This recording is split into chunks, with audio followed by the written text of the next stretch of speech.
Good day, everyone, and welcome to our virtual orientation on the responsible parenthood amidst pandemic.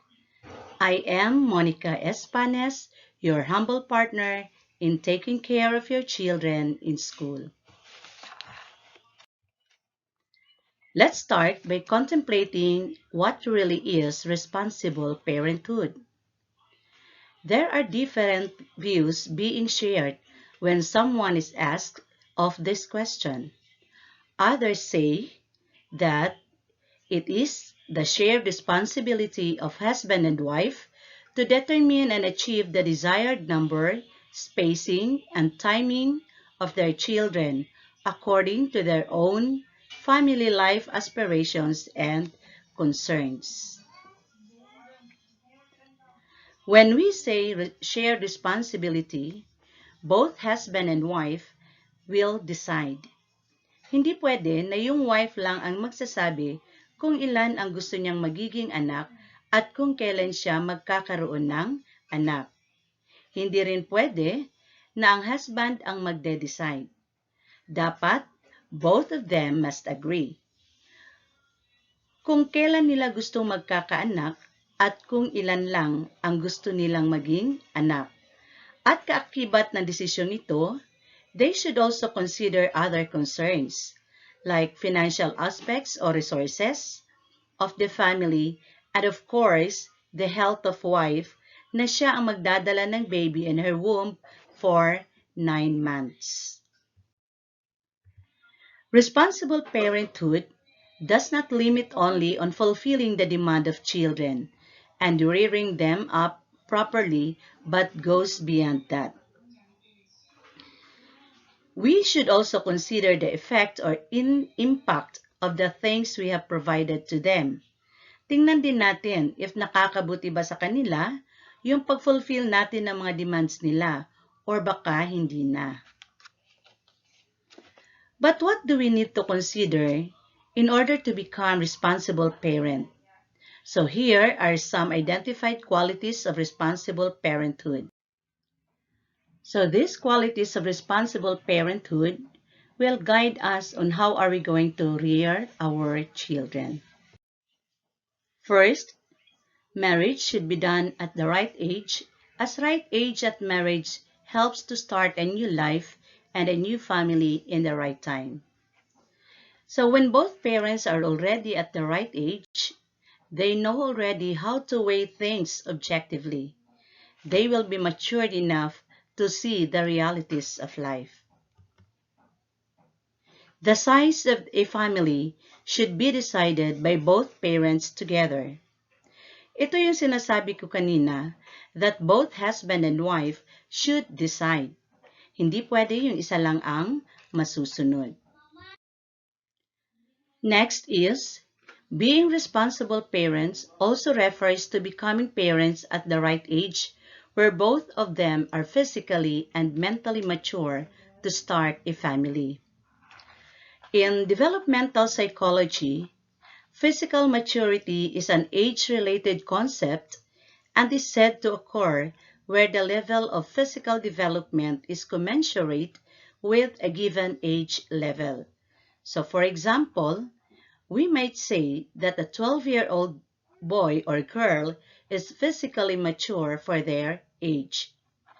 Physical maturity is related to puberty, and puberty marks the physical transition from childhood to adulthood.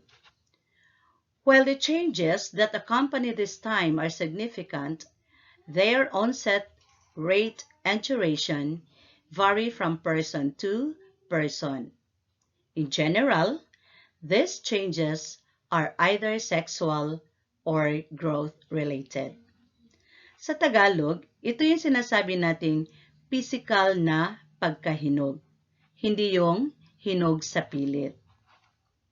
Maturity is obviously related to individual temperament and character. Mental maturity is knowing that you stand in your personal power irrespective of the chaos around you.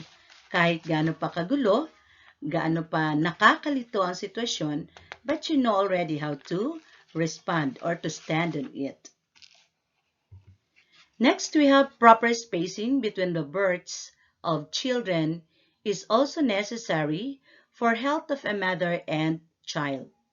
This also assures that every child receives the attention and care they deserve. Birth spacing is the practice of waiting between pregnancies. Dapat maintindihan ni husband that a woman's body needs to rest pagkatapos manganak. After having a baby, it is a good idea to wait at least 18 months before getting pregnant again. That is to maintain the best health for her body and her children. So the 18-month rest period is called birth spacing. When the time between pregnancies is less than 18 months, her body may not be ready to have a healthy baby. Hence, it will increase the risk of having a poor birth outcome, such as premature birth or a low birth weight baby. So these conditions can threaten the health of the child and the mother.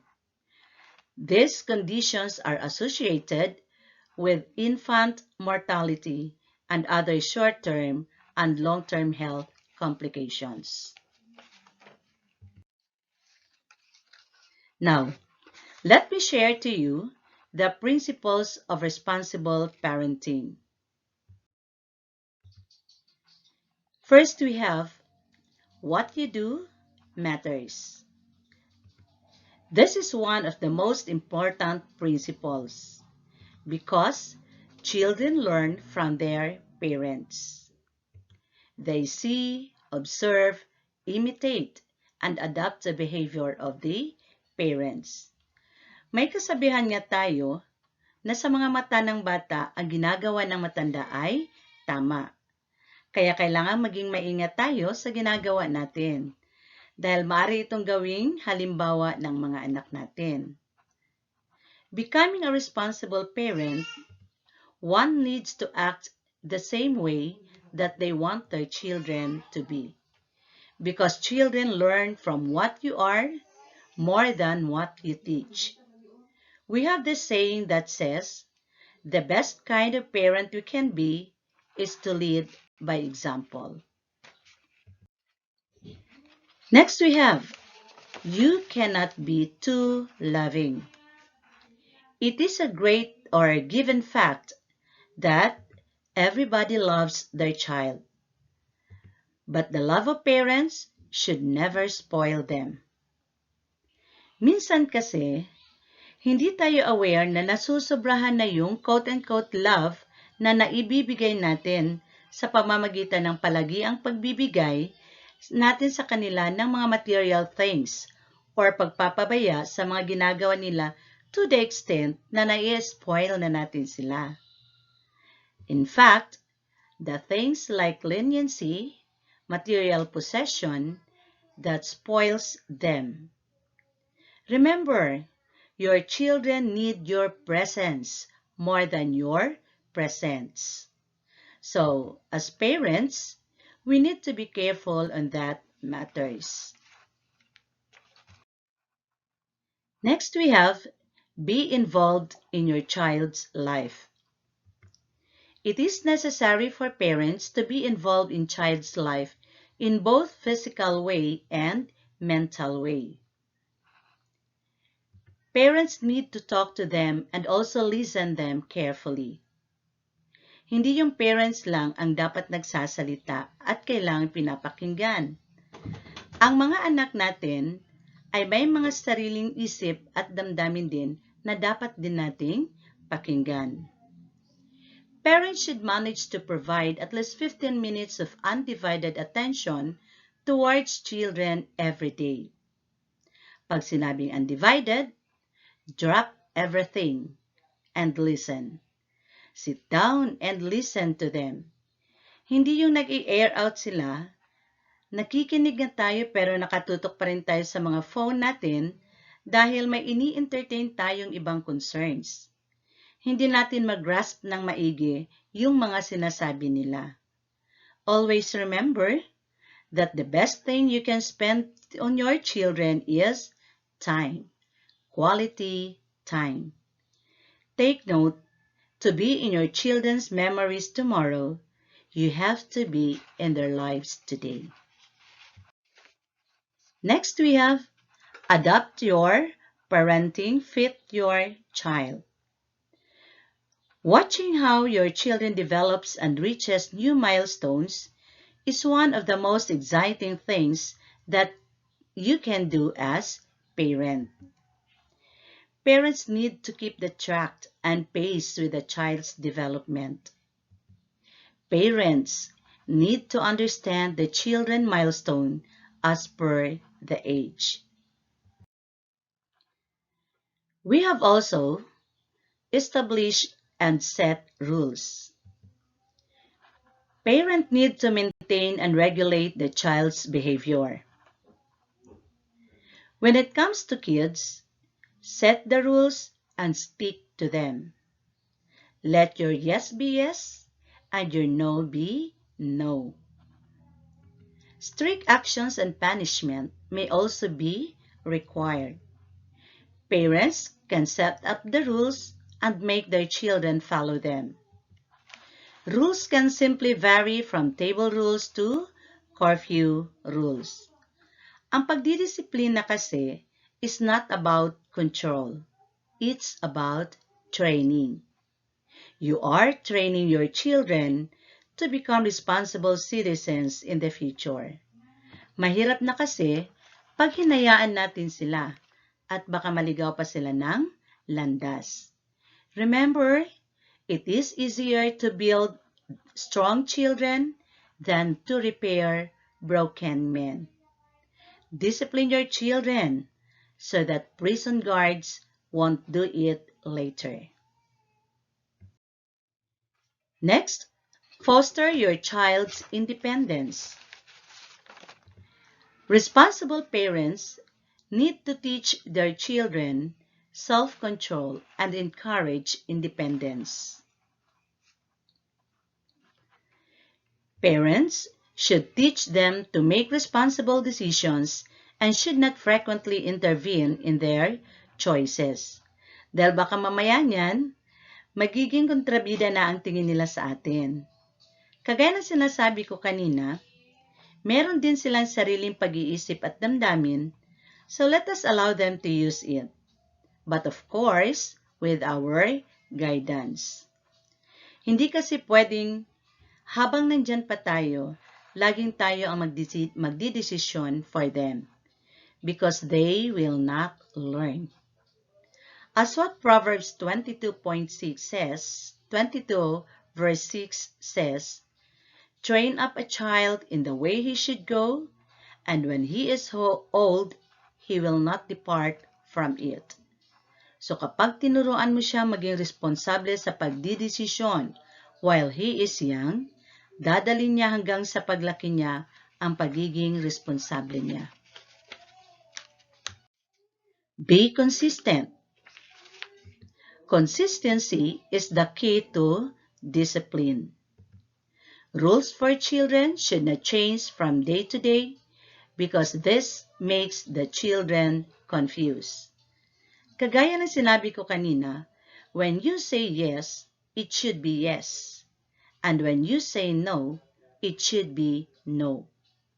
Dahil baka mamaya, pag may iniungot sa'yo at sinabihan mong no at iiyak siya, biglang kakambyo ka at mag-yes. Yun ay magbibigay ng ideya sa kanya that the next time na may gusto siyang i-demand at inayawan mo, gagamitin niyang strategy yung pag-iyak niya for you to say yes na lang. And in the end, your children will no longer take rules seriously. So, kailangan maging consistent ka talaga sa mga rules mo. Before that, the parents need to make sure that the rules made are logical and based on valid reason and are not just imposition of powers. Avoid harsh discipline.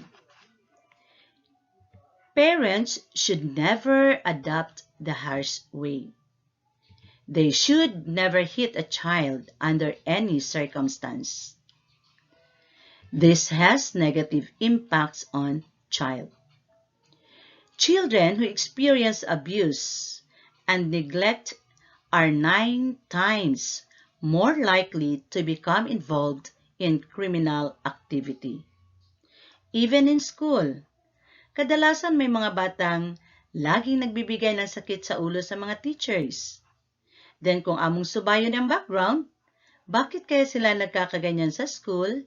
We have found out that these children are those children who are experiencing abuses at home. Hindi naman natin maiiwasan na ipanish ang ating mga anak kapag may mga maling ginawa. But punishment should be mild and used carefully. Tandaan natin, kaya nga sila tinatawag na mga bata because they are not yet mentally mature. Hence, they need our guidance. Mas maganda yung feeling na ang mga anak natin ay lumalapit sa atin na may respect and gentleness kaysa lumalapit sa atin na may takot dahil feeling nila na baka pag hindi sila lumapit ay masasaktan na naman sila. Explain your rules and decisions. Good parents have clear expectations. They communicate this to their children in clear way and explain them as per their age. Good communication is an important parenting skill. Parenting can be more enjoyable when positive parent-child relationship is established. Whether you are parenting a toddler or a teenager, good communication is the key to building self-esteem as well as mutual respect. At dapat, sa pagkikipag-usap sa kanila, kausapin sila ayon sa kanilang edad at pangunawa. At dapat say for example, yung 3 years old mo na anak, kapag sinabihan mong huwag palaging maglalaro sa labas at dapat ay mag-aral na siyang mabuti, mag-start na siyang mag-aral, mag-start na siyang mag-study ng lesson niya, nang sa ganun kapag pumasok siya sa school, ay dapat na siya ay magiging pinakamatalino sa klase. Nang sa ganun ay magiging successful siya in the future. Well, hello, hindi pa niya yun naiintindihan at his or her age. So, dapat kausapin sila as their age at ayon sa kanilang pangunawa. Treat your children with respect. Children should be treated with equal respect. Sabi nga, respect begets respect. Their views, opinions should be listened and valued. Speak politely. Treat them kindly. So this is the best way to teach them how to treat and respect others. And this summarized the things being discussed a while ago. Now, what are the importance of responsible parenthood? Bakit natin kailangang malaman kung paano maging responsible parent? This is to maintain healthy family size. Responsible parenting is concerned with the maintaining the desired size of family. The decision is made based on the health status, social, and economic concerns. This will further help the parents in responsibly handling the situation in the future and also prepares them to face challenges. Responsible parenthood is very important also when it comes to support. Children require the support of the parents. Responsible parenting will help in building the supportive relation between children and parents. And parents would be able to support their children in every steps of their life. Responsible parenthood is also necessary when it comes to morality. Children learn from their parents. They become what their parents are. Their moral will depend on how they are being raised by their parents. Responsible parenting is necessary to teach children the right behavior, culture, the healthy habits, and morals, and also to guide in right direction throughout. Responsible parenting is also encouraging independent thought. It is the duty of parents for better controlling over the children. Responsible parenting is also necessary to avoid the financial burden and stay prepared, especially in this time of pandemic. Alam kong some of you ay nahihirapan sa pag-assist ng mga anak ninyo, lalo na sa kanilang pag-aaral. Ang iba nga nagko-complain pa dahil sa pag-aakala na ipinasa na ng mga teachers ang kanilang obligasyon sa mga magulang. Let us always remember, parents, that the success of the education for learners does not solely come from the school, but it needs also strong cooperation from other stakeholders, such as the parents or guardians and other sectors in the community.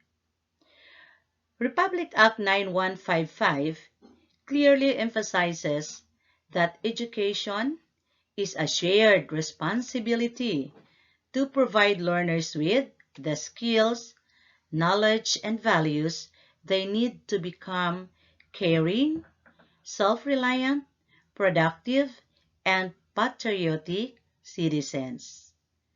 Ang sabi nga, education starts at home, and parents are their first teachers. At ngayon, para tayong bumabalik sa panahon noon na kung saan ang parents pa ang nagtuturo sa kanilang mga anak ng pagbasa, pagsulat at pagbilang. But how do you really deal with this new normal in the education of your children? So here are 5 ways to keep children learning during the COVID-19 pandemic. Plan a routine together. Try to establish a routine that factors in age-appropriate education programs that can be followed online, on the television, or through the radio.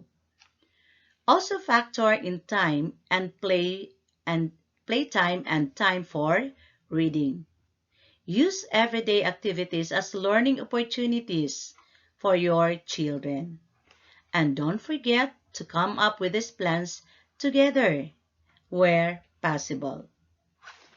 Although establishing a routine and structure is critically important for children and young people, in these times you may notice your children need some level of flexibility. Switch up your activities. If your child is seeming restless and agitated when you're trying to follow an online learning program with them, flip to a more active option. Do not forget that planning and doing house chores together safely is great for development of fine and gross motor functions. Try and stay as attuned to their needs as possible. Have open communication or conversations. Encourage your children to ask questions and express their feelings with you. Remember that your child may have different reactions to stress, so be patient and understanding. Start by inviting your child to talk about the issue. Find out how much they already know and follow their lead. Discuss also good hygiene practices. You can use everyday moment to reinforce the importance of things like regular and thorough hand washing. Make sure you are in a safe environment and allow your children to talk freely. Drawing, stories, and other activities may help to open up a discussion. Try not to minimize or avoid their concerns. Be sure to acknowledge their feelings and assure them that it's natural to feel scared about these things. Demonstrate that you're listening by giving them your full attention. And make sure they understand that they can talk to you and their teachers whenever they like. Warn them about fake news and encourage them. And remind yourselves to use trusted sources of information only. Take your time. Start with shorter learning sessions and make them progressively longer. If the goal is to have a 30 or 45-minute session, start with 10 minutes and build up from there. Within a session, combine online or screen time with offline activities or exercises. Huwag i-pressure ang mga batang tapusin ang mga tasks sa isang upuan lang or within an hour lang. May mga periodic home learning plan yan sila. So, follow the schedule of activities to be done sa periodic home learning plan nila nang sa ganon, hindi sila mapipressure. Pati din kayo, maiwasan din ang ma-pressure.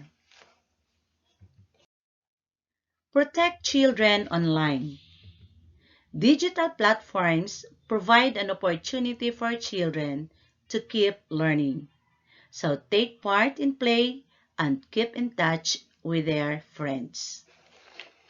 But increased access online brings heightened risk for children's safety, protection, and privacy. So discuss the internet with your children so that they know how it works, what they need to be aware of, and what appropriate behavior looks like in the platforms they use, such as the video calls. Establish rules together about how, when, and where the internet can be used. Set up parental controls on their devices to mitigate online risks, particularly the younger children. Identify appropriate online tools for recreation together. Organizations like Common Sense Media offer advice for appropriate apps, games, and other online entertainment. In case of cyberbullying or an incident of inappropriate content online, be familiar with school and other local reporting mechanisms, keeping numbers of support helplines and hotlines handy. So dapat be aware tayo dyan. Don't forget that there is no need for children or young people to share pictures of themselves or other personal information to access digital learning.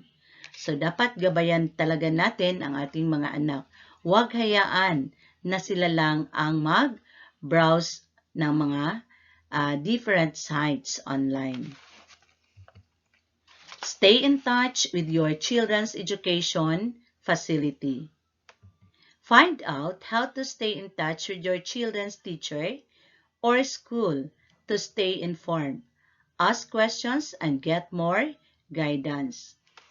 Parents group or community groups can also be a good way to support each other with your homeschooling. Kaya nga ini-encourage ko ang lahat ng mga parents to have your FB Messenger na. Kasi dito tayo pwede magkakaroon ng communication, especially sa concerns about sa pag-aaral ng mga anak ninyo. Ito na ang bagong normal sa education. So makisabay tayo para matulungan natin ang ating mga anak. Huwag nating hayaan ang COVID na ito na siyang magiging hadlang sa pagkamit ng mga pangarap ng ating mga anak. Suportahan natin sila sa lahat ng pagkakataon. Because when you make a decision to have a child, you're also making the decision to take responsibility for that child. You don't abandon your obligation as parent because you have other plans. Dapat you have to manage your time para sa inyong mga anak at sa inyong trabaho. Encourage and support your kids because children are up to live up to what you believe of them.